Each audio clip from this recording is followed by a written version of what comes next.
He is unquestionably one of the most gigantic figures of the 20th century. Although Gandhi himself said that Badshah Khan was the most perfect exponent of satyagraha that he had ever known.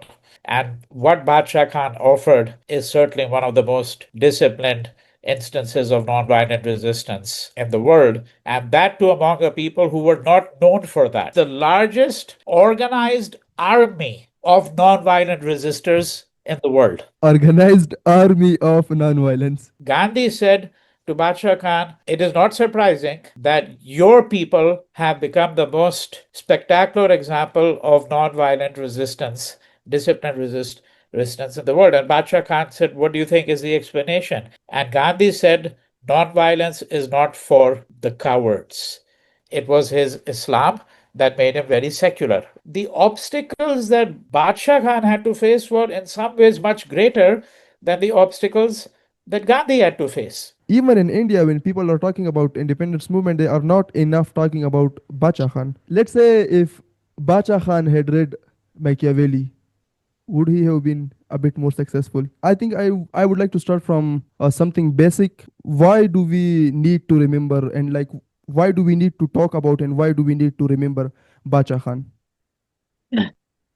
Well, I think there are many reasons. Different people will seek to remember him for different reasons. Let me begin with this observation. I think that if you're looking at the 20th century, he is unquestionably one of the most gigantic figures of the 20th century, not just for the people in Pakistan and Afghanistan, for the Pashtuns, Mm-hmm. uh, but I think he's a gigantic figure for the world Mm-hmm. and needs to be far better recognized than he is. There are certain constituencies that recognize him. People who have long studied nonviolence understand his critical place. But even there, I think you will agree with me. Uh, we often hear of the trajectory going from Mohandas Gandhi to Martin Luther King and then to Mandela. Yes. You see innumerable number of posters, books, which put the three together.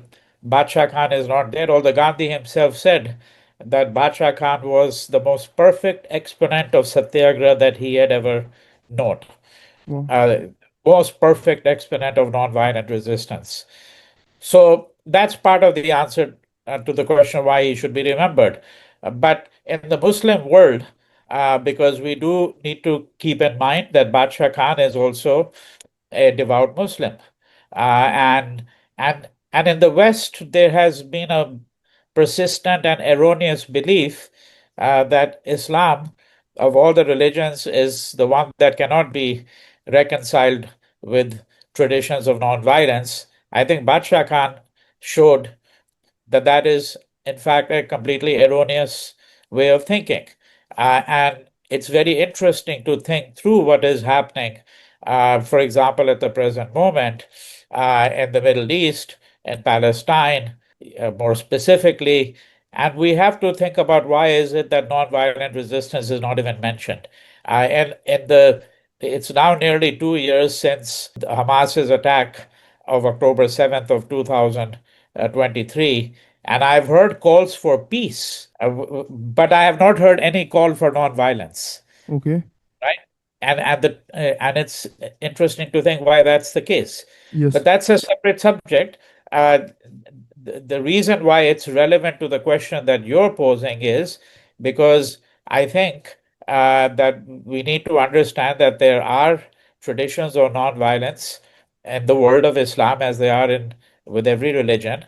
And there are, of course, traditions of nonviolence which are not necessarily associated with religion. But insofar as we're thinking of the possibilities of nonviolent resistance anywhere in the world, we have to think about the most spectacular examples, the most disciplined examples, and what Badshah Khan offered is certainly one of the most disciplined instances of nonviolent resistance in the world, and that too among a people who were not known for that. Yes. That's a long history. I'm sure we'll get into that. Yes. So that's, I think, the answer to your question. I think this would be a slight digression from the topic that we have currently, but you mentioned that about like the non-violent resistance is not even mentioned, and this is a very significant point, and I completely agree with it. And when we are discussing here the philosophy of Bacha Khan, there are a lot of people who are questioning this idea of non-violence. So, like, do you think like non-violence is still instrumental or could be instrumentalized successfully for liberation struggle and resistance movement? Oh yes, of course, but I think that we will first have to understand what it is, because nonviolence is not simply the abstention from violence. Mm-hmm. That's the fatal mistake.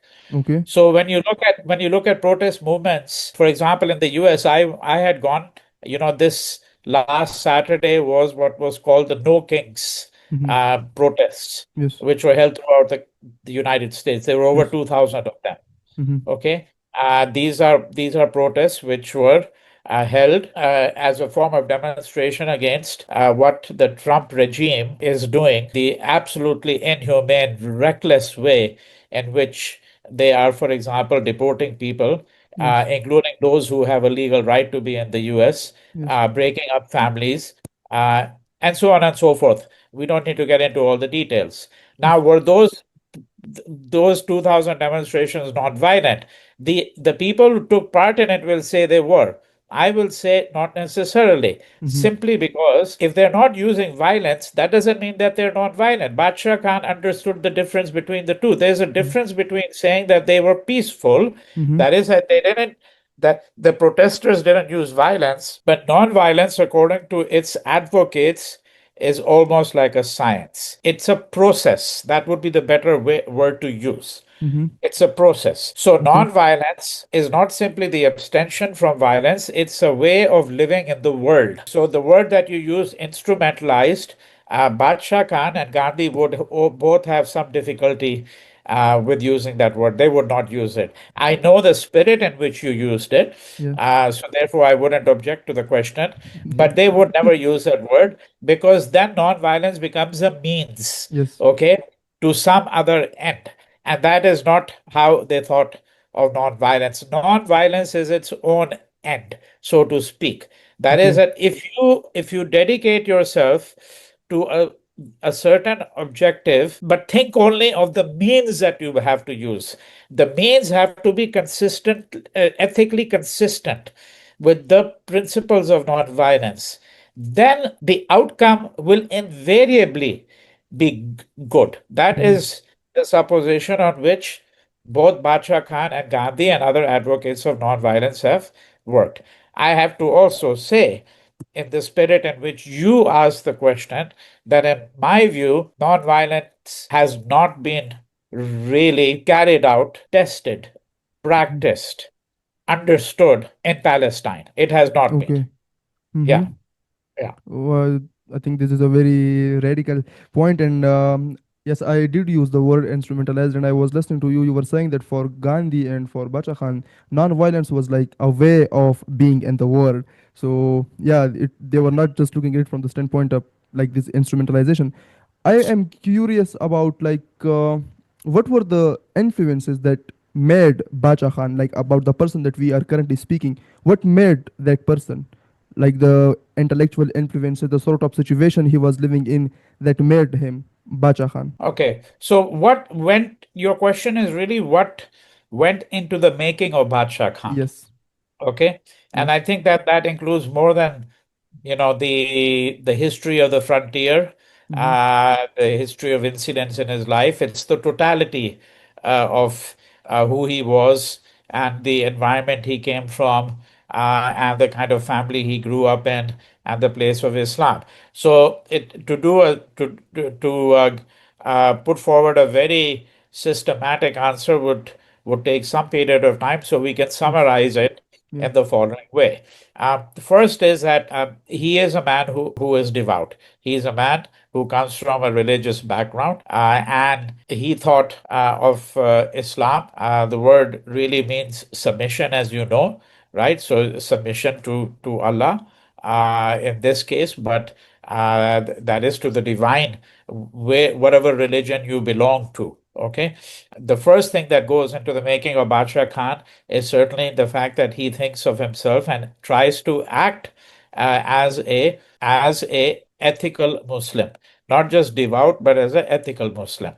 Okay, that's the first thing. I want to underscore that because once again, I want to go back to what I had said just a few minutes earlier, that especially in the West and even in countries such as India now, there is a widespread feeling that Islam cannot be reconciled with traditions of nonviolent resistance, that there is something inherently violent in the religion, etc. That feeling is a feeling that has been there in the West, and over the last several decades, particularly, I would say in the since in the U.S. at least, particularly after the September 11th bombings of 2001, but even before that, when the U.S. was already, at war with Iraq and was also watching the now forgotten war between Iraq and Iran, which took Yes. place over a period of 8 years, the general feeling was that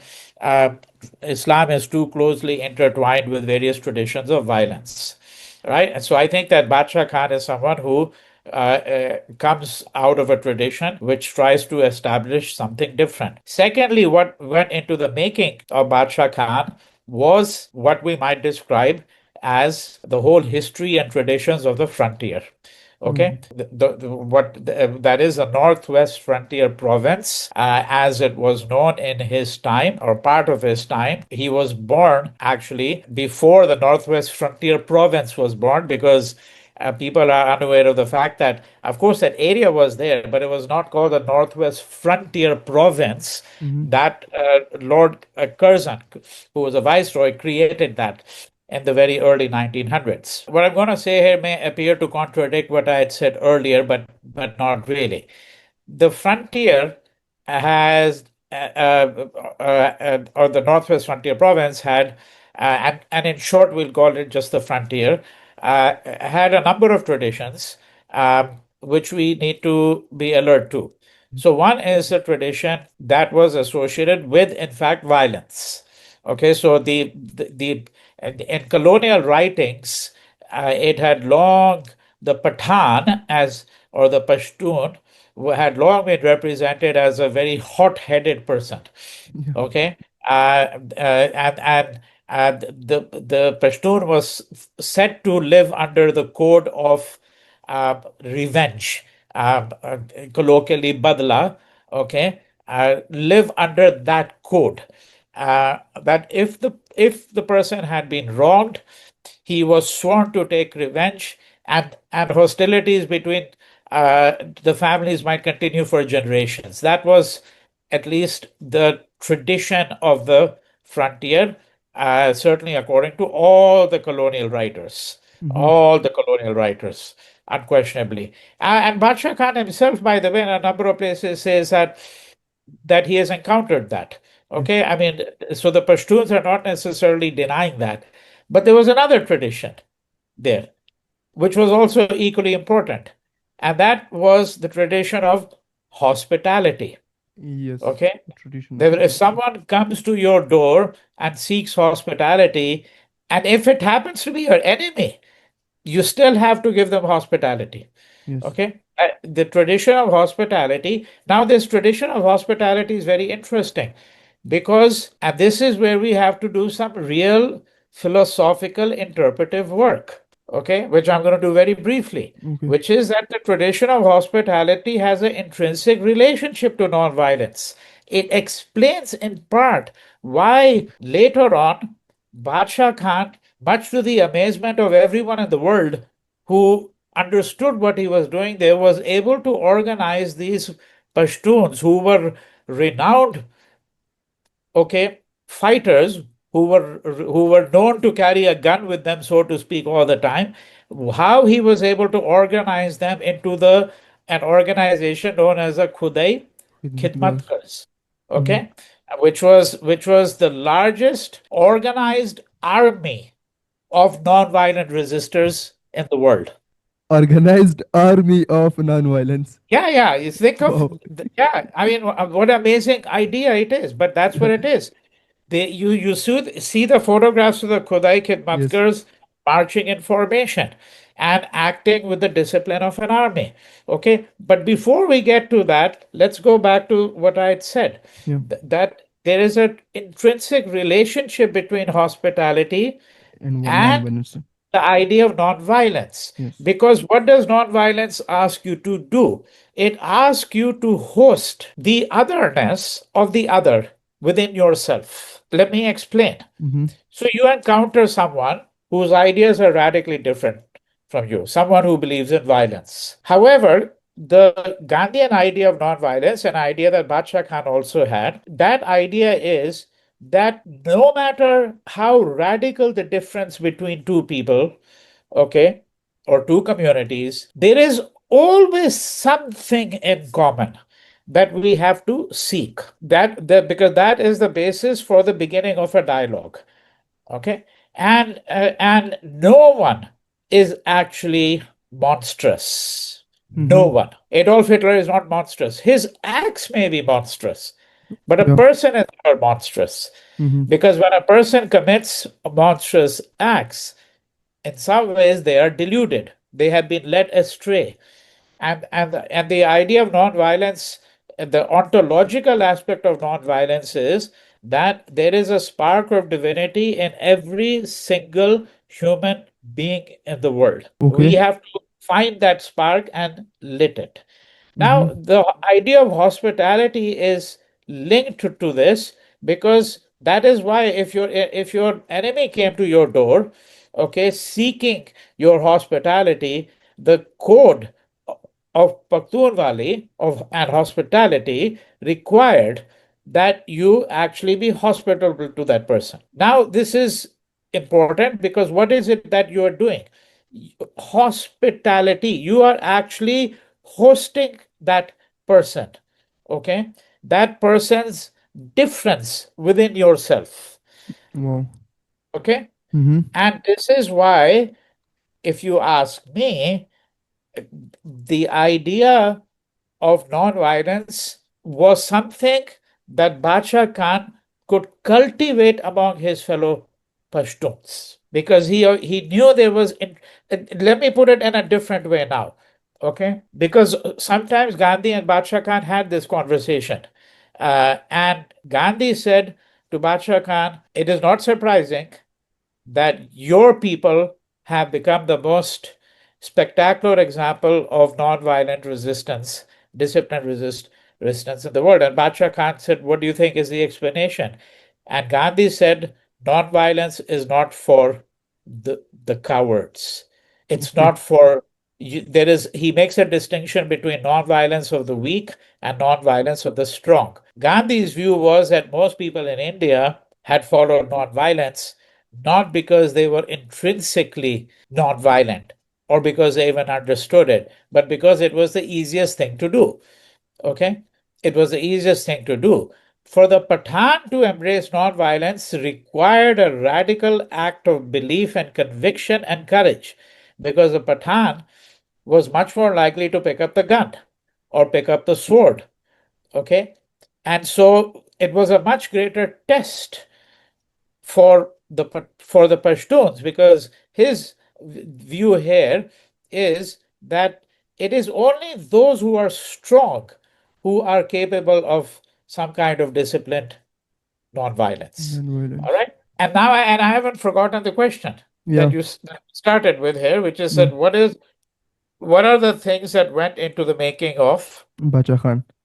Badshah Khan? Yeah. So I said, okay, Islam, Islam. number one. And then I said, let's try to understand the nature of the Pashtun.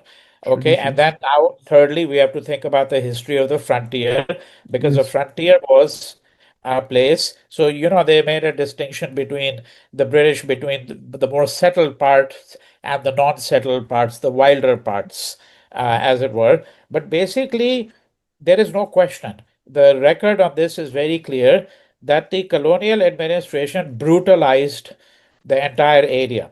They treated the entire frontier as an area that was not civilized, that was savage, and all of that. And I think Badshah Khan was determined to show that, in fact, this area could generate some of the most, and that his people could generate some of the most productive, ethically productive, okay, ideas in the world, right? So this is important, the history of the frontier, because Badshah Khan is going to be a living demonstration of how the colonial idea of the frontier uh, needs to be repudiated. Okay, and when I say that the colonial administration brutalized it, I mean precisely this: that they governed it with an iron hand, and it also meant that they were constantly involved in a tussle between the Pashtuns and all the other people living there and the colonial regime. Okay. And then, of course, we also have to think fourthly about the example of his own family. So, he was certainly inspired by his father, by his grandfather. If I recall correctly, his grandfather actually had been an important player in the middle 19th century, and was punished by the colonial regime, if I remember correctly. But I think that the important thing is, and his older brother was also a very important person, and continued to be a very important person in the history Yes. of the front of that region, of the people, Dr. KhanZeb, Yes. and of course the education. So one of the things that Badshah Khan did get was he got an education which very few people got in that part of the world. Very, very few, but he did. Now, I think his education was not the education of Mohandas Gandhi. No. It was much less than that, but it was far more than what a child would receive, because most children were not receiving any education at all in that part of the country. Right? Now, so those are some of the things that went into the making of him. And then, of course, if you move into his teens and so on, he saw the various ways in which colonial officials acted, um, and all of that troubled him immensely. You know, Yeah. yeah. Yeah. So I should say, when you were speaking about hospitality, I felt that even though we are Pakhtun, I am hearing this interpretation of the idea of hospitality for the first time. And I can now make sense of the fact that in this brutalized region, in the people who were like associated with violence, he could ignite that spirit of non-violence, because he could feel that there are like certain seeds of this non-violence within our tradition, which you mentioned, hospitality. And um, and and I felt sad as well, because after the war on terror, this idea of hospitality was very much weaponized. So for example, if a person would ask why there is this militancy in what we call tribal regions, some would say, okay, the Pakhtuns are very hospitable people. So when a militant comes to their home, they are just Yeah. like allowing them a space within their home because they are very hospitable. So like we have instrumentalized, again, I was use this word very This negatively. word, yes, yes, And like, yes. and I just like for the first time felt how beautiful this idea is. Like you can argue for respect of diversity based on this idea of hospitality. And from this, as you had said, like this idea of non-violence had emerged. And you were speaking about Bacha Khan when in a lecture. I think one of the thing that I admire in Bacha Khan, because he emerged from this sort of situation, from the area which was, as you said, brutalized. He was not as educated as you said, but still he became the person we are speaking about right now. And one of the thing that I want you to tell us a bit about, you were speaking about the influence, or perhaps the influences of like these traditions of Buddhism and Hinduism that had existed in this region. So like, is it possible that they, It's possible, yes, it's possible, but I think that I mean, yes, I mean, look, there's no question. I mean, we know what happened in the to the Bamiyan Buddhas, as they're called, right? So Buddhism was obviously before the coming of Islam. It is. this area is largely under Buddhist influence. Mm-hmm. And of course, there was, to some extent, some spread of Hinduism. I would say Buddhism was probably more important, but certainly, actually, in the area close to Peshawar, in the Charshada, right? I think, is Mm-hmm. that the correct Yeah, pronunciation? yeah. Yeah. So in that area, there is a tangible influence, very, very tangible influence of Hinduism as well, and Buddhism. And in his autobiography, this book here, there are actually several translations into English, Yeah. but this one is the one published a few years ago, the most recent translation published by Rowley Books. Badshah Khan actually mentions that, mentions the presence of Buddhism and Hinduism in that area, and the tangible ways in which it was experienced. And I think that that may have played a part in creating a certain kind of ambiance. I Mm-hmm. don't think that you would certainly there were communities. One of the things that he underscores constantly, of course, he's talking about a later time, but he's underscoring the fact that it was the Buddhists and the Sikhs, because there were still small communities of these. Mm-hmm. Okay, in the 20th century. Yeah. There were still small communities of these in that area. He said that the Khudai Khidmatkars were trained to protect them. And so Wow. when the violence would be unleashed on account of Muslim League activity, because as you know, the Muslim League was had a position of extreme hostility towards the KK, towards the Khudai Khidmatkars, that Badshah Khan tells us in his autobiography that the Khudai Khidmatkars were responsible for ensuring the safety of the Buddhists and the Sikhs. Now, I think it was not only because he believed, of course, that they were entitled to their religious practice just like Muslims were, and in that sense, it was his Islam that made him very secular, if you see what I mean. That is, that Mm-hmm. the tolerance that he extended to all other faiths came out of his Islam, just like the tolerance that Gandhi extended to all other religions came out of his Hinduism. Hinduism. Okay, same thing with Maulana Azad in India, that he was tolerant. He had a extraordinary tolerance for every other religion. He was hospitable to every other religion, not because he was secular and Yes. non-religious, but because he was a believer. Yeah. This The Yeah. only genuine secularism comes from the believer, which again Wow. seems very ironical and paradoxical to most people. But this was a view that all of these people held: Maulana Azad, Gandhi, Badshah Khan, many others.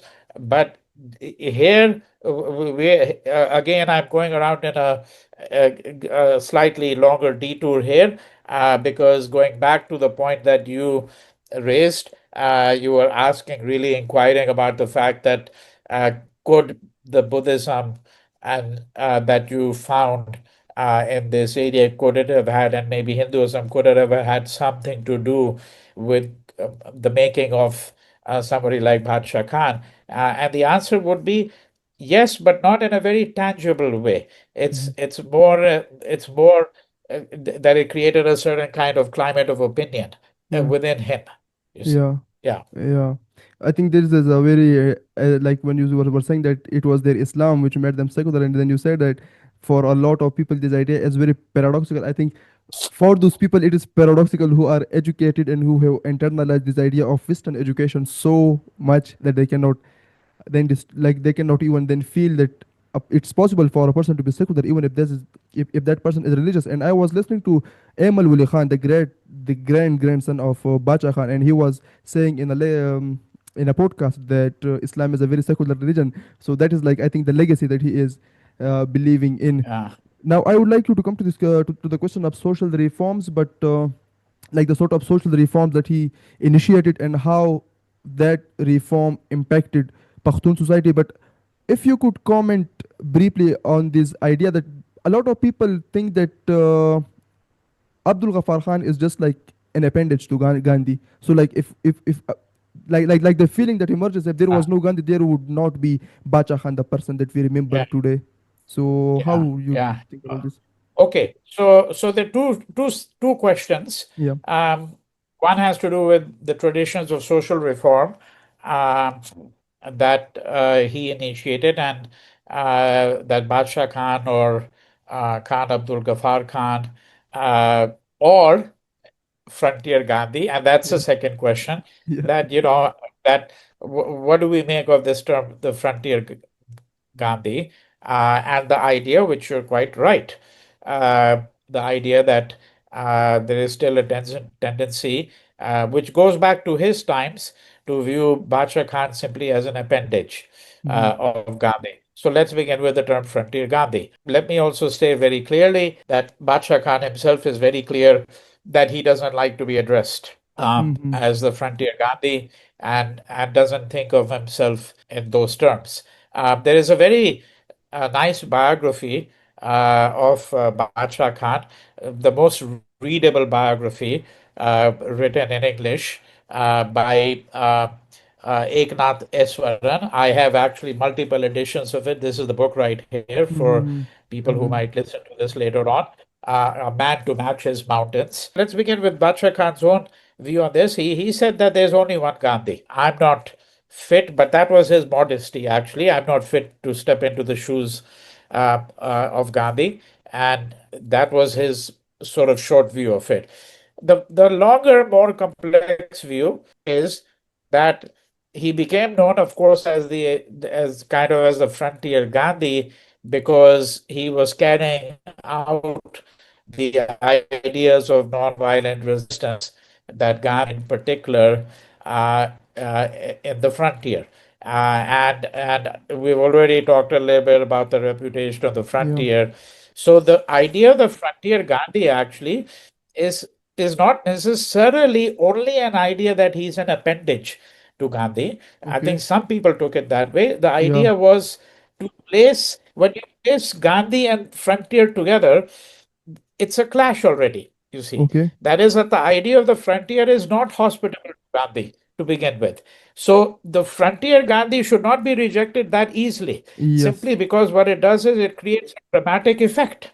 Yes. It creates a dramatic effect because it suggests that, yeah, there can actually be a very rich tradition of non-violence in the Yes. frontier.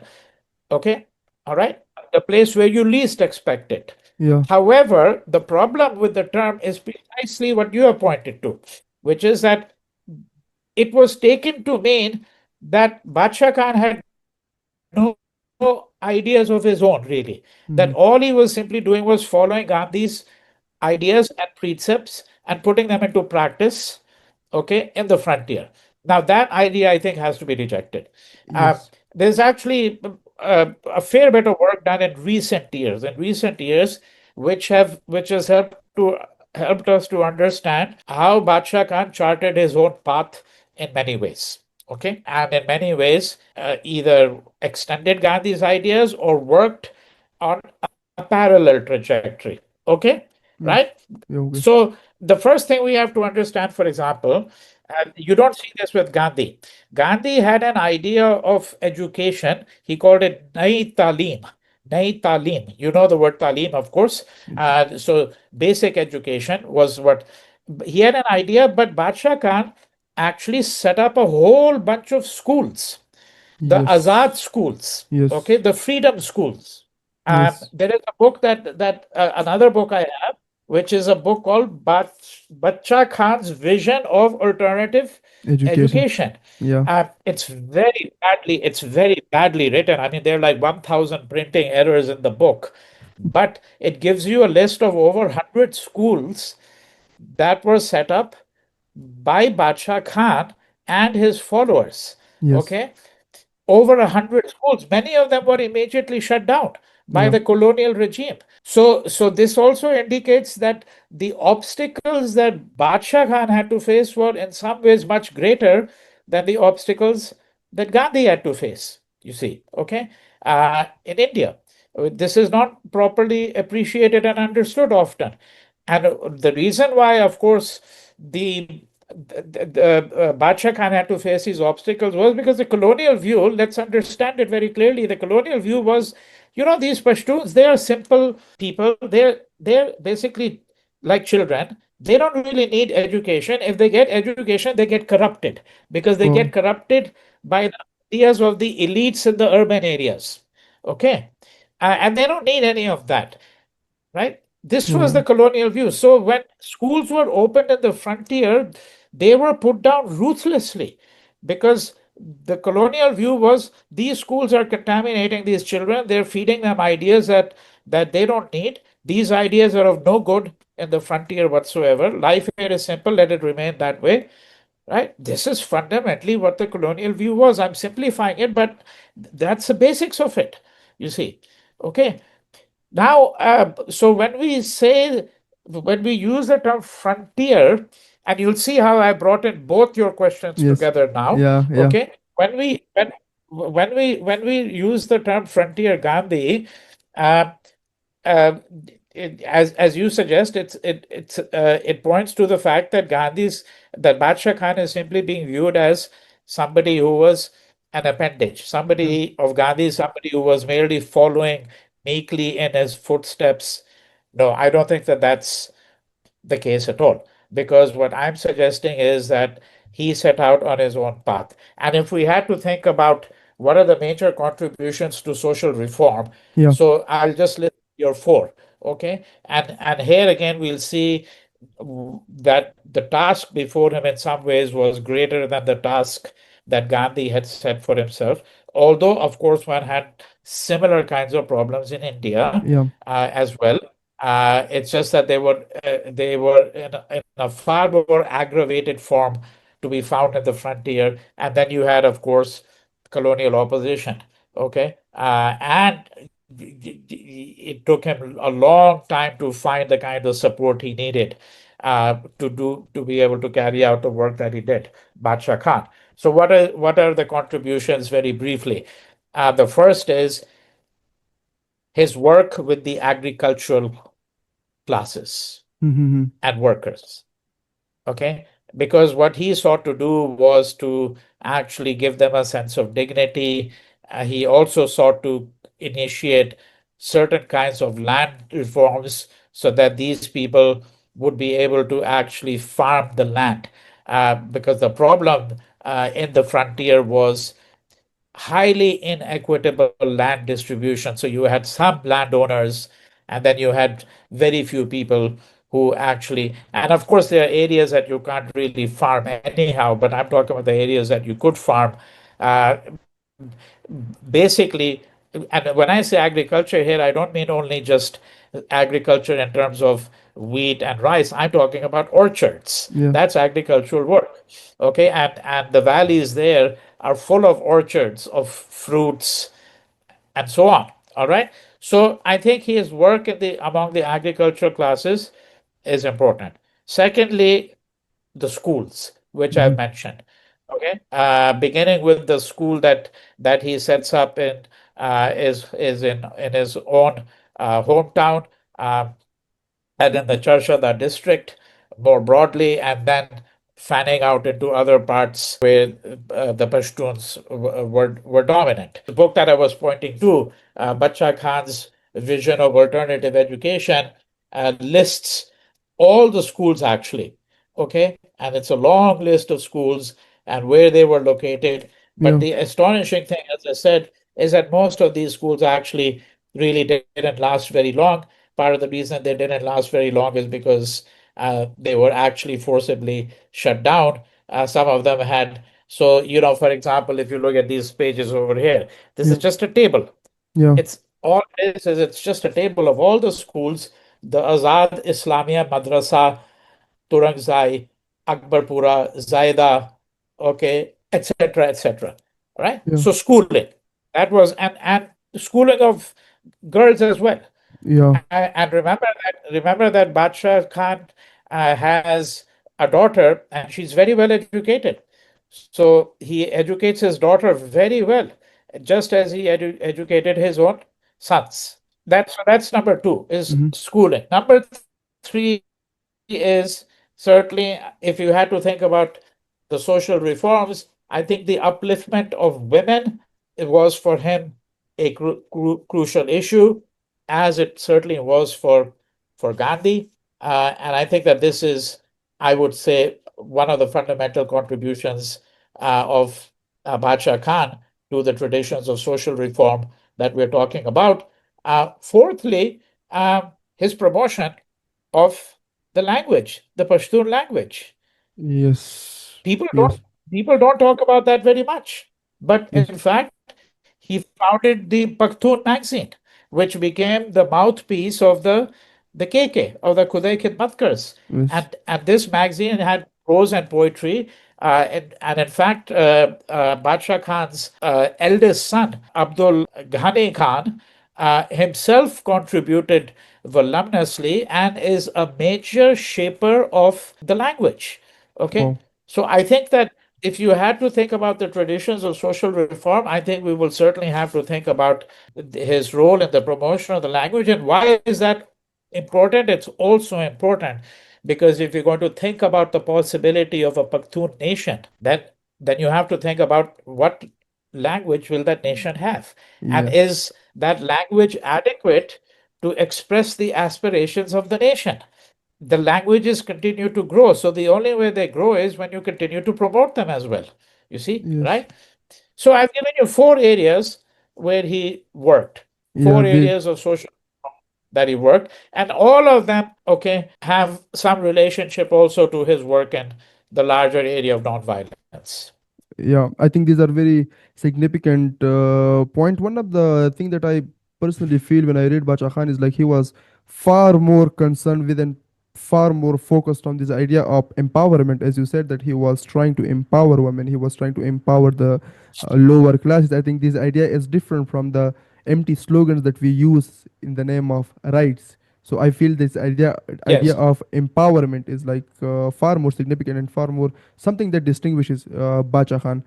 Now we talked about his role in social reforms. What role did he play in the independence movement? And I am asking this question because I personally feel that when even in India, when people are talking about independence movement, they are not enough talking about Bacha Khan. So like S. Irfan Habib has authored a whole book on Indian nationalism. I have talked with him. I loved that book, but there is a very small portion in that book that talks about the idea of yes, Bacha Khan. So I yeah, yeah. what is his role, and do you feel like it's enough, Well, like it is remembered enough? Asir, a tremendous role. I mean, Asir Khan Habib, of course, will not talk about Badshah Khan because he talks mainly about the role of the so-called revolutionaries, Bhagat Singh and the Hindustan Republican Socialist Army. He's much more enamored by those people. I won't get into that. I won't get into a critique of his work.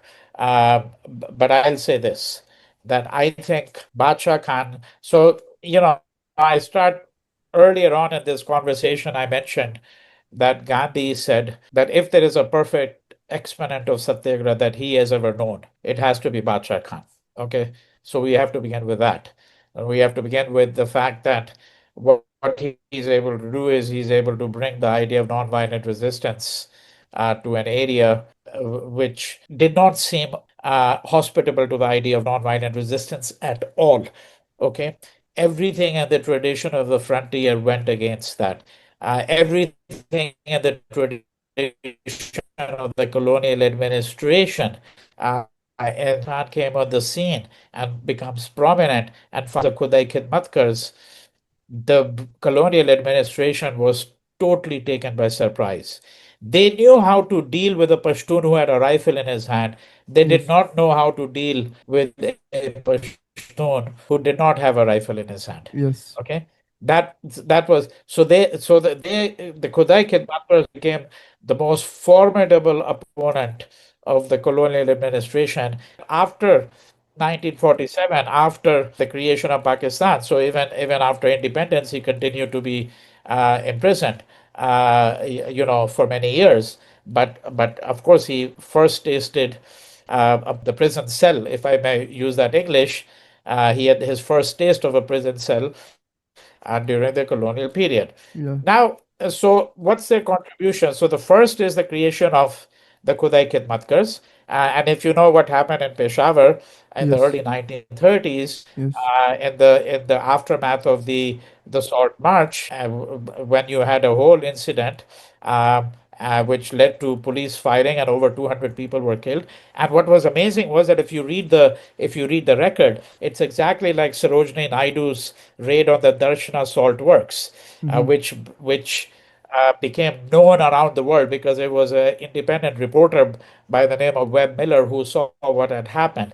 Let me describe what had happened there because exactly the same thing happened, okay, in Peshawar, except with much more fatal consequences in Peshawar. So what happened, okay, in Gujarat after Gandhi arrives in Dandi, and that Mm-hmm. gives a signal to everyone that you can now break the salt law. So Mm-hmm. Sarojini Naidu led the Congress workers in a raid on the Darshana salt works.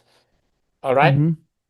And in this raid, so you have the police and horseback and infantry, and the policemen in colonial India, they used to carry a baton, huge baton, uh, iron tipped, Yeah. and they would crack your skull with it. So Webb Miller saw that a row of these, so let's say there's a row of Congress volunteers, and then behind that there's another row, and then Yeah. behind that another row, and yet another, and yet another, and so on. So the first row of people would walk up. They had been warned that if you approach any closer, we are going to hit you. Yeah. And they were hit on the head. And he could hear the whacking of the baton and see the blood come out. And then people with stretchers would run and they would put these volunteers who had now been beaten senseless, in some cases beaten dead, okay, on these stretchers. And then the next row of volunteers, knowing exactly what's going to happen, would come. And then the same thing would happen to them. And Mm-hmm. Webb Miller sent this dispatch and he said it seems like independence has arrived because the British have lost Legitimacy. this particular battle. They have lost the battle for human dignity. Yeah. Okay? Now in Peshawar, exactly the same thing happened with much more fatal consequences. Why? Because the KKK, they would go up, there are these soldiers with rifles and they're told you can't approach any closer, and they do, and they're shot on the spot. And then the next layer goes and they're shot, and then the next layer. There are lots of descriptions of that, lots of descriptions of that. Okay, now see, you might say, okay, it's senseless sacrifice. Well, that's not how resistance works, okay? Because what that signaled to the British was the resolute determination of the Khudai Khidmatkars to remain, let's go back to that phrase I used, part of a disciplined army of non-violent resistors. They are changing the very meaning and significance of what an army is. Because if we're going to be successful in carrying out nonviolent resistance, we're probably going to have to create nonviolent armies. You see, people singly here and there, my moral conscience might tell me I have to resist. But my moral conscience is not enough unless I bring an army behind me, okay, which acts in much the same way in which I am acting. Wow. Okay. Individual conscience can only go so far. If you're trying to organize mass resistance, you'll have to do something different. Yeah. So that's one part of the answer to your question. How did they contribute to the freedom struggle? The other way Badshah contributes is he becomes part of the inner circle of the Congress. Mm-hmm. Inner circle of the Congress. Badshah Khan was, as very closely allied to the Congress because he counted Gandhi and Nehru and Maulana Azad and others among his friends. And so he would go to the AICC. AICC is the All India Congress Committee meetings. Mm-hmm. He's an important part of the deliberations in many ways in the 1930s and 1940s about Congress policy towards the British government. Right? So we also have to think about his place in the Congress, his place in the highest decision-making bodies. In some ways, we'll see that in 1947, uh, things took a very different turn. Yeah. But certainly, uh, he was a member of the not simply a member of the Congress in that sense. He was closely allied to the leading members of the Congress, and of course, he hosted Congress leaders who came to the frontier, including Yes. Gandhi. Yeah. If I had time, I would have shown you some very rare photographs, Wow. extremely rare. They've almost never been seen of Gandhi and Badshah Khan together because Gandhi came to the frontier more than once, Yeah.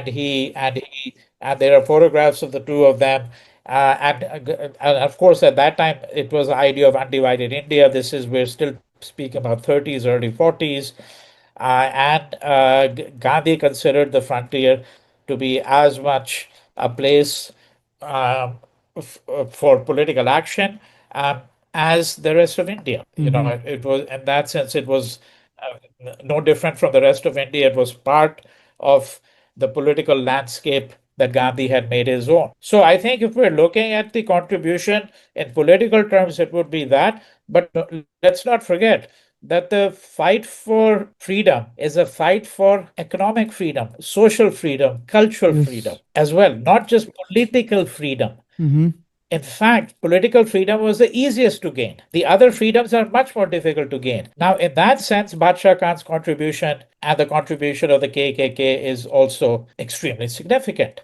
You see, so it's not only the creation of the KKK, nonviolent discipline resistance, political resistance, work with work with the Congress Party. It's the very work that he did, that Badshah Khan did in the frontier, okay, and the work that he did as a representative of Islam. All Wow. of that is part of the story of his contribution to the independence struggle because independence, it is automatically assumed that it means political self determination. No, that's not sufficient. Gandhi was Yes. very clear, and Ambedkar was very clear Yes. that Ambedkar was there clear. can be no such thing as political independence without economic, social, cultural independence, Yes. right? Yeah, yeah. So like these points were again very significant, and I cannot emphasize the significance of these points enough. When I was, you just mentioned Ambedkar. When I was reading Ambedkar's Annihilation of the Caste, he was criticizing, I think, Congress on this point.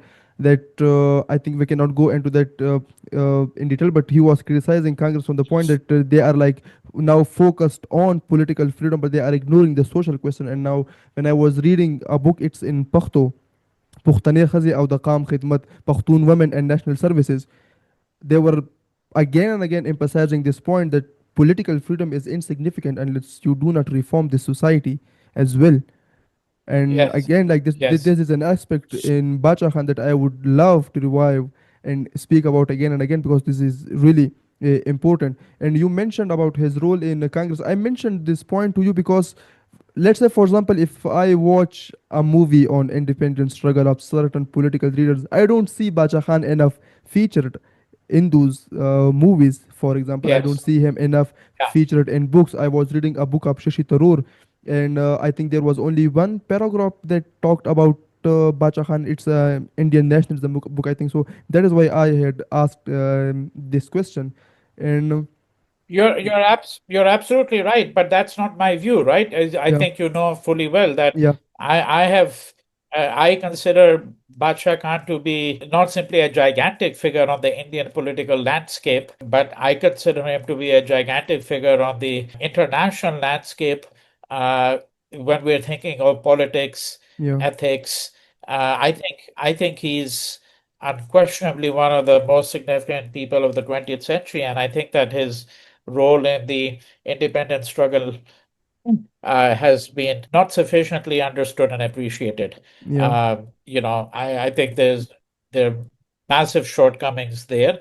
But somebody like Shashi Tharoor is well aware, and I think that there are other contexts in which he might perhaps take a slightly, more generous, more capacious view.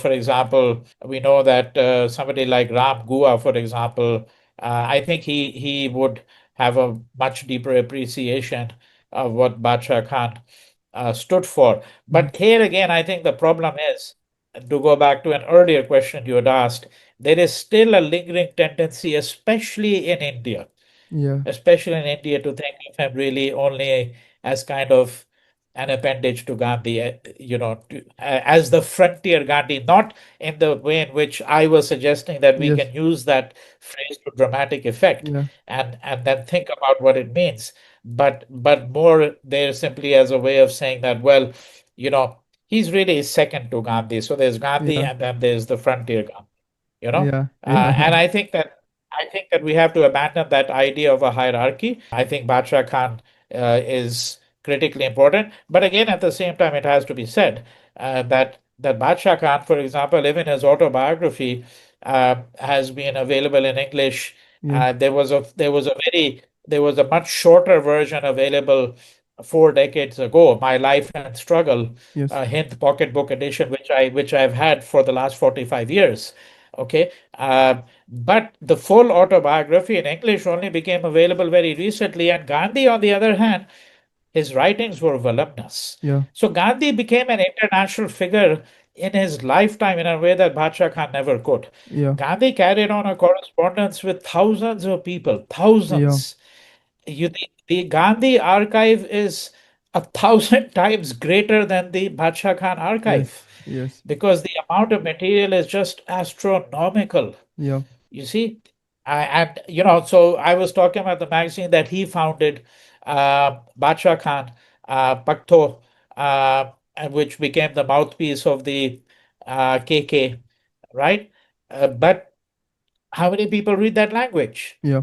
Gandhi founded and edited four newspapers, Yeah. four in his lifetime, and they're all published in English as well. They're also Hindi edition, Gujarati edition in some Wow. cases. Yeah. Indian Opinion was published in multiple languages, Yeah.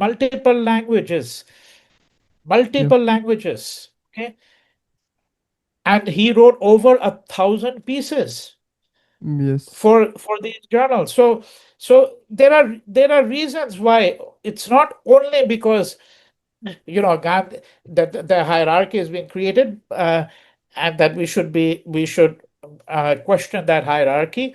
But the situation is in that way somewhat more complex, because, and of course, Gandhi is older than Badshah Khan. He is the author of the idea of satyagraha, Yeah. right? So there are obviously reasons why, no matter what one says, people will be inclined to think of Badshah Khan only as the frontier Gandhi and as nothing else. But as I said, the recent scholarship, we had a student at UCLA who completed a PhD dissertation on the Khudai Khidmatkars and Badshah Khan, a very rich dissertation. Safura Arbab is her name, and Yes. she wrote a whole Yeah. dissertation where she suggests that we have to think of Badshah Khan as charting out an independent trajectory. She suggests that his ideas of village reconstruction, his work with the villagers went much deeper than Gandhi's did. I'm not, I was, I know the dissertation, I was part of her dissertation committee. I'm not sure that I would be entirely in agreement with all the observations, but it's an important work. But there are others who have also written in that vein in recent years, and I Yeah. think we should pay more attention to that work. Well, I am still like happy that India has at least kept him alive. In Pakistan, we don't speak enough about him. We call him traitor. So, and that is my last question. I would like to come to this question of betrayal. We could relate it to the as he is understood in Pakistan as well. But in like as 1947 is approaching, and after 1947, there is a feeling in Bacha Khan that I am betrayed, and I am betrayed by Congress. Yes. Like I, Yeah. they would say like we sacrificed too much for the independence struggle, as you mentioned, 1930s and everything, and then we got betrayed. They had thrown us to the wolves. I think that that was used. So what? How do you make sense Yes. of this fact? Okay. So let me say this. I mean, what you're saying, yes, Bacha Khan himself actually mentions that. So, this is that book I was talking about, the autobiography, right? Yeah. So it's towards the very end. he has he has a discussion of that. So Khan Abdul Ghaffar repeated this a number of times that if the Congress were to throw the Khudai Khidmatkar to the wolves, this would be tantamount to the betrayal of the frontier province. This is page 496, for Yeah. instance, of this book. That expression, thrown to the wolves, has been used repeatedly since that time. Let me begin by saying this, and then I'll be more specific. That I think it is probably not very productive to go back to those times and to try to step into the shoes of everyone who was involved Yeah. in the negotiations. There's been long been a discussion in India. Yeah. I think it's a fruitless discussion Yeah. today. Who's the who's responsible for the partition? That's the question. Okay, who Ram Manohar Loya, who was an Indian uh, politician and thinker, and someone who actually felt very close to Gandhi, but he came out of the socialist tradition. So he came out of the Congress Socialist Party tradition. He even wrote a book called "Who Are the Guilty Men of India's Partition?" Mm-hmm. Okay, that was the title of his book. Okay, and this question never dies down. Yeah. Uh, and people are prepared to have an endless discussion on this, Yeah. which usually goes nowhere at all, if you ask me, Yeah. because I think the ideas are set. There are those who think Gandhi is responsible. There are those who think Nehru is responsible. There are those who think Patel is responsible. Okay. Yeah. And then, of course, there are those who think that the whole trouble began with Jinnah. And then there are those who point out that the two nation theory that Iqbal had already moved in the direction of the two nation theory. There are others who point out that actually there were Hindu nationalists such as Savarkar, Yeah. okay, extreme Hindu nationalists who were already advocating the two nation theory long before any of these people. Uh, so if you go back to the mid 1920s, mid late 1920s, when Savarkar begins to do his ideological work, and he is one of the fathers of Hindutva. Okay, Yeah. he says very clearly the Hindus and Muslims are two separate nations, right? That seems to be the argument. So who's responsible? And that's what I meant that this discussion will go on endlessly, Yeah. right? I don't think it's very productive. However, if I had to answer your question as best as I can without getting into abstractions of how Mm-hmm. one thinks about power, because I think one has to think about the nature of power.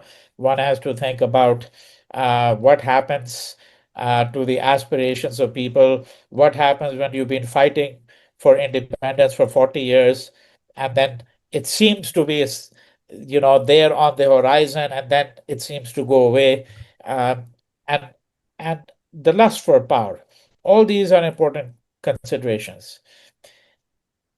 To think about what happened. So what happened? Let's be very clear about that very clearly. That Badshah Khan was an advocate for the idea of a united homeland Yes. of a kind for the Pashtuns. But he's not arguing for a separate country necessarily. There's a difference. Yes. He's arguing more for something like a federated structure in which Pashtunistan or Pakhtunistan, a land for the Pakhtuns or Pashtuns or the Pathans, whichever term one wants to use, right? Because I think all three terms are used, a land for them which would be autonomous within the federation.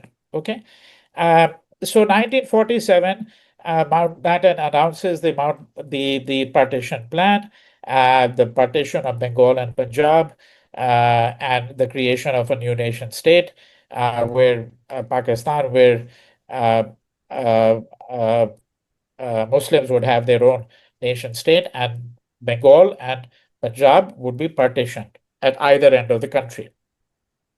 So Badshah Khan, of course, is surprised. He's agitated to some degree. What about the Pathans? Because to understand his dilemma, all we need to know is that the Pashtuns were never with the Muslim League, never. Yes. Yeah. That much is very clear.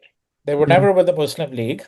Okay, and the Muslim League, in fact, actually had a position of hostility towards the Khudai Khidmatkars. Yeah. Uh, I can also this. I will add a little footnote here that in a way, the Badshah Khan. It's very ironic. Badshah Khan is basically sometimes cast as a person who was himself a traitor because he was too close to the Hindus. Yes. Just as Yeah. Gandhi was cast as a traitor because he was too close to the Muslims. Muslims. Yes, definitely. Okay, It's a very you good know, point. It's a very good point that you yeah. mentioned. Yeah. Oh, it's very interesting Yeah. that both of them are cast as being too close to the other. Yeah. Okay, Yeah. okay. So there was a lot of suspicion towards Badshah Khan, and so Badshah Khan said, "Well, let there be there'll be that there that it was proposed that there would be in this plan of partition there would be a referendum Yeah. uh, for the frontier because they knew that the Pashtuns are not going to be happy to be with the Muslim League in Pakistan. So the proposal was that there should be a referendum, and Bacha Khan's position was to say that we're going to boycott this referendum. Okay, we're going to boycott this referendum, and the reason they're going to boycott this referendum is because, of course, everything has already been decided. We Mhm. should have been consulted before this partition plan was created. Yeah. Okay, right? So, in fact, the Khudai Khidmatkars boycotted the referendum. This is the Northwest Frontier Province referendum of July 1947. Before that, by the way, there had been a resolution. It is called the Bano Resolution. Mm-hmm. This was a resolution of June 21st, which had called for an independent state of Pakhtunistan. Yeah. Mountbatten refused to concede this resolution. Mm-hmm. Okay, so and of course Mountbatten was the viceroy. It is after this resolution. So before there is the Northwest Frontier Province referendum, there is this resolution. This resolution, as I said, called for an independent state for the Pakhtuns. It was rejected by Mountbatten. Thereupon, then in place of that, there was going to be a referendum. This referendum was held on July 6th of 1947. The KKK boycotted it, but the referendum passed with a 99% support. That Pakistan. that is and support for what? That Pa- the frontier would become part of Pakistan. Pakistan. Okay, would become part of Pakistan. This is what Badshah Khan calls the betrayal. And he says in his autobiography that he was surprised that even Gandhi and Nehru, whom he considered to be his closest friends and supporters, that they did not support the Pakhtuns on this. And the question is, is his understanding correct? How do we view it? And what would be the reasons, if indeed that's the case, why Nehru and Gandhi did not support the idea of a separate, okay, state for Pakhtunis, Mm-hmm. for the Pakhtuns, Mm-hmm. that is Pakhtunistan. So here, let me just quote one or two lines from here, and then I'll tell you my own interpretation. So this is from this book here.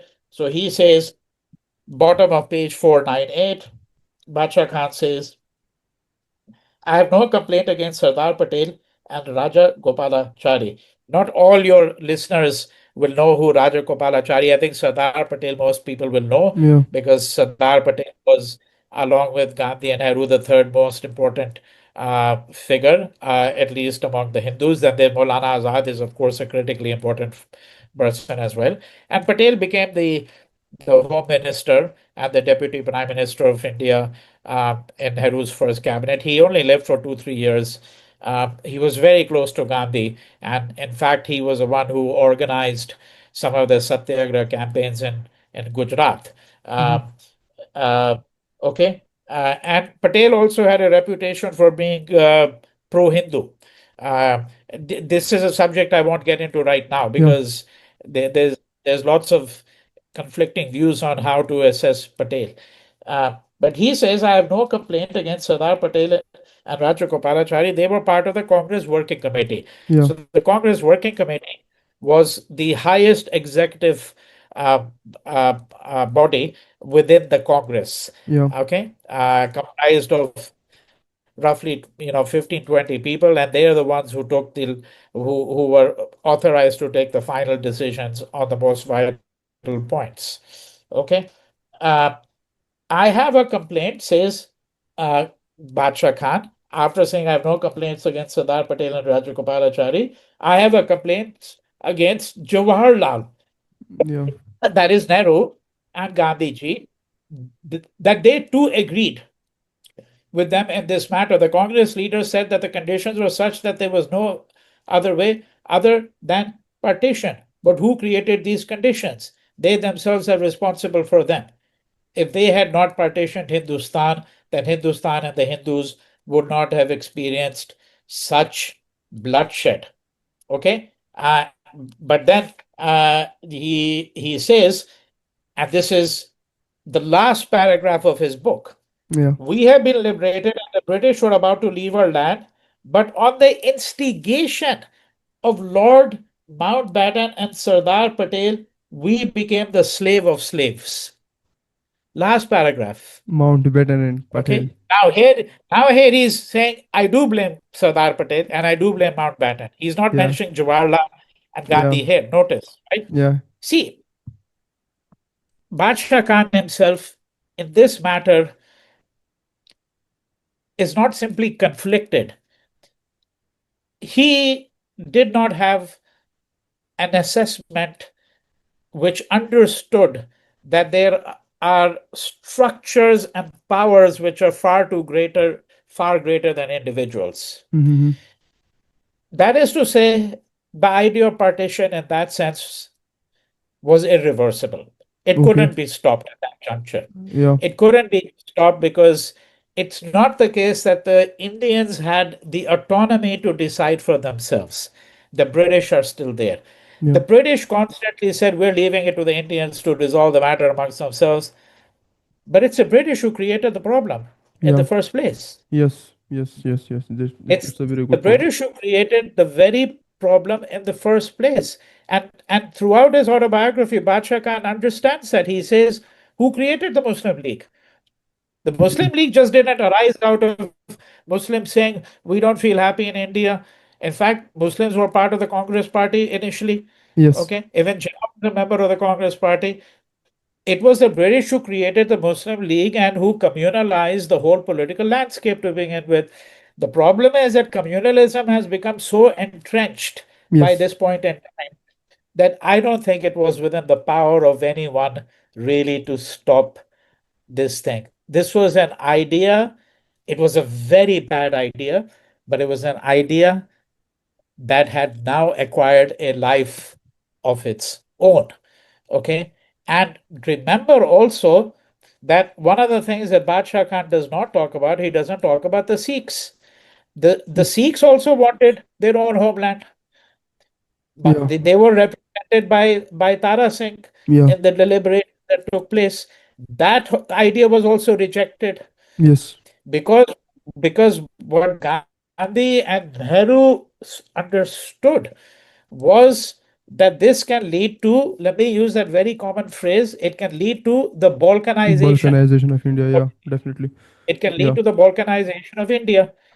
And of course, don't forget that you also the Pashtuns were divided between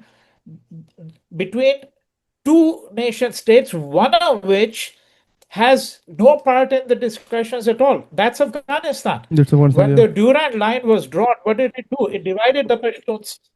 Yeah. And the Durand line is also a creation of the British. Yes. How could the creation of a Pakhtunistan, where you Pashtuns only in Pakistan as a part of it, because you've got Pashtuns in Afghanistan as well, Yeah. Yeah. right? Definitely. All of this could not have been resolved Okay, if you ask me, it could not have been. So in that sense, I think Badshah Khan, I think, was speaking more from his gut feeling, that he just felt that, look, we as a people, because the Congress had said we're going to stand by you, and the Muslims started taunting, the Muslim League started Yeah, taunting yeah, Badshah Khan, saying the Congress used you when they wanted to. Now that you need them, they're abandoning you. But it was precisely that, it was a taunt by a yeah, bully. And what do you do with the taunt by a bully? Ignore it. yeah, Badshah Khan, unfortunately, for the first time, did not ignore it. He took it too much to heart and began to yeah, think that the Congress is really against us. I don't think that was the case. I think that it yeah, was an admission by the Congress that we do not have the power to actually be able to resolve this matter and to be able to give a homeland to your people. yeah, I think it was an admission that they simply didn't have the power to be able to do that, and I think that is what happened in 1947. So my own view of the matter is that talks of betrayal and all of that are fine because that's the language that was used, but they're not fine if one is trying to understand the politics of those times and trying to understand the situation in 1947, where, as I said, even the demand for by the Sikhs for their own homeland in the Punjab was not accepted. And we know that had consequences for India later on, when you continue to have a Sikh secessionist movement, and we yeah, know what happened in the 1980s. yeah, We know that there's still Sikh secessionists, Khalistanis as they're called, including in the state of California where I live. There's a huge number of them over here. But I think ultimately what one should be thinking about is something very different. And again, now it's an afterthought, and that is that why wasn't it that people work towards a federation? yeah, That idea was given some thought at that point, but not enough. And yeah. I think that when we look into the future and we think about this whole area, when we think about India, Pakistan, the frontier, Khyber Pakhtunkhwa, and we think about even Afghanistan, what we have to think about, maybe it's decades ahead, if at all, we have to think about a federation of South It's Asian states. it's a very beautiful idea, and I agree with your point, and I am very happy that you said that because it also now gives me the opportunity to argue the same point on the basis of some authority.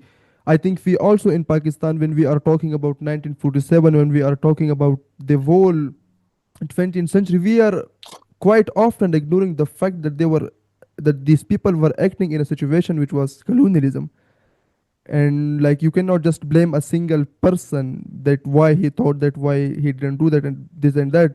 This aspect of the presence of the British is, I think, ignored even in Pakistan, and as you quite rightly pointed out, even Bacha Khan ignored this point. So uh, I think I took a lot of your time, even more than we had planned. But if you could briefly, and this is the last question, if you could briefly comment on this idea.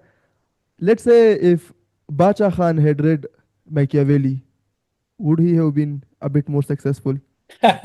If he had read Machiavelli, would he have been? And he No, had no, internalized because Machiavelli because it also requires yeah, yeah, yeah, internalization. yeah, yeah. Yeah, but before, by the way, before there was Machiavelli, long before there was Machiavelli, there was Kautilya, the author of Yeah, the Arthashastra. yeah, You see, and Arthashastra. again, it is, pardon me for saying so, but again, it is a sign of the times that we know about Machiavelli. Yeah, Even in that part of the world, we don't know about Kautilya, yeah, because what is it? Both of them are are basically, and Kautilya or Chanakya, by the other name by which he's known, he's writing at least 1,500 years before yeah, Machiavelli is. And what are the both of them writing about? They're writing about the science of statecraft. yeah, Okay. Now, I think think your question is an interesting one in this way that, Badshah Khan is not, he is in politics, but he's not a politician in the way in which Gandhi is not really a politician. Yeah, that is the point There's that a I wanted to difference say. between being in politics Yeah, and being a politician. Churchill is a politician. That's his profession. yeah, That's his profession. yeah, For these people, this is for Gandhi, for Badshah Khan, this is not their profession. They're in politics because the fundamental ethical questions for them have to be worked out in the domain of politics yes, as well. yeah, And you cannot run away from that field of politics for yeah, them. Ideally, somebody like Gandhi, Badshah Khan, you can think of them as saintly figures, which they are in a certain way. You yeah, see, but they're not saintly figures who are going to stay holed up in a cave. Okay, yes, they're saying that whatever ethics, whatever the key questions are, they have to be tested out by wading into politics, because politics is like the slum.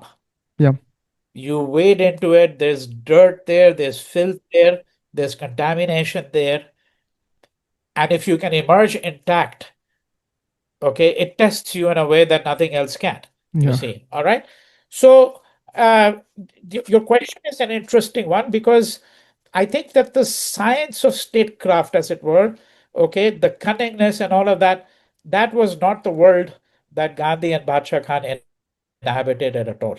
You see? So Mm-hmm. I don't think that somebody like Machiavelli would even have left any impression on Badshah Khan, except for Badshah Khan to say that, that's the world of the devil, so to speak. Okay. Yeah, yeah, Yeah. definitely. Yeah, so If you see what I mean.